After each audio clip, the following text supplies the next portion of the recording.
ለጤናዎች የሚጠቅሙ ምግቦች ሳልመን ፊሽ፣ ሳልሞን ዓሳ። ይህ የዓሳ ዝርያ በውስጡ ኦሜጋ-3 የሚባል በጣም ጠቃሚ የቅባት ዝርያ ይዟል። ይህ ቅባት ደም እንዳይረጋ ይረዳል። በተጨማሪም ትራይግሊሰራይድስ የሚባለውን ጎጂ የቅባት ዝርያ መጠን ይቀንሳል። የአጃ ምግቦች ኦትሚል በፋብሪካ ውስጥ ያልገቡ የአጃ ምግቦች ኮሌስትሮልን ለመቀነስ በጣም ጠቃሚ ናቸው። ዋልናትስ የለውዝ ዝርያዎች ይህ ተክል የልብ በሽታዎችን ይከላከላል። ይህ ተክል በውስጡ ብዙ ጠቃሚ የቅባት ዝርያዎች ሞኖሳቸሬትድ ፋትስ ይዟል።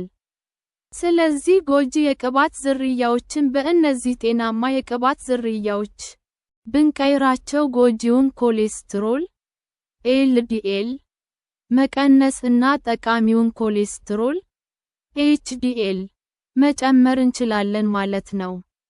በተጨማሪም ይህ ተክል በውስጡ በጣም ጠቃሚውን የቅባት ዝርያ ኦሜጋ-3 ቅባትን ይዟል።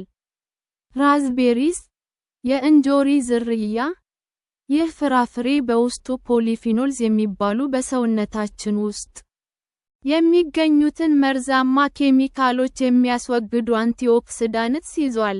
በተጨማሪም ይህ ፍራፍሬ በውስጡ ብዙ ፋይበር እና ቫይታሚን ሲ አለው። እነዚህ ደግሞ ስትሮክ እንዳይከሰት ይከላከላሉ። ቅባት የሌላቸው ወይንም በጥቂቱ ብቻ ያላቸው ወተቶች ወይንም እርጎች የወተት ውጤቶች በውስጣቸው የደም ግፊትን የሚቀንስ ፖታሺየም ይይዛሉ። ቺክፒዝ የአተር ዝርያ ይህ ተክል እና የሌጊዩምስ ዝርያዎች ለምሳሌ ምስር እና ሌሎች የባቄላ ዝርያዎች በውስጣቸው ብዙ ሶሉብል አይነት ፋይበር ይዘዋል። ይህ የፋይበር አይነት ደግሞ መጥፎውን ኮሌስትሮል ኤልዲኤል ይቀንስልናል። የወይራ ዘይት ኦሊቭ ኦይል ይህ ዘይት በውስጡ ጤናማ ቅባት ስለሚይዝ ሳቸሬትድ ፋትስ እና ትራንስ ፋትስ የሚባሉትን ቅባቶች በዚህ ብንተካቸው የኮሌስትሮል መጠናችን ከፍ እንዳይል ማድረግ እንችላለን ማለት ነው። ጥቁር ቸኮሌት እነዚህ ቸኮሌቶች ከካካዋ ነው የሚሰሩት። ስለዚህም የደም ግፊትን የሚቀንሱ እና ደም እንዳይረጋ የሚያደርጉ ፍላቫኖልስ የሚባሉ ኬሚካሎችን ይዘዋል።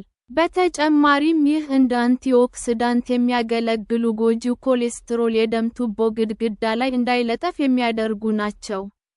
ጨው ያልገባበት የአልሞንድ ቅቤ አንሳልተድ አልሞንድ ባተር እነዚህ በውስጣቸው ጠቃሚ የቅባት ዝርያዎችን በብዛት ይዘዋል። ሞኖሳቸሬትድ ፋትስ ቀይ ወይን ሬድ ግሬፕስ ይህ ፍራፍሬ በውስጡ ሬዝቬራትሮል የሚባል ኬሚካል ይዟል። ይህ ኬሚካል በደማችን ውስጥ ፕላትሌቶች እርስ በርሳቸው እንዳይጠባበቁ፣ ደም እንዳይረጋ ያደርጋል።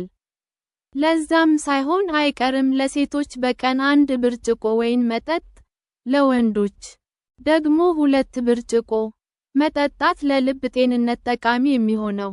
ነገር ግን ሐኪሞች ማንኛውም ሰው መጠጥ እንዳይጠጣ ይመክራሉ።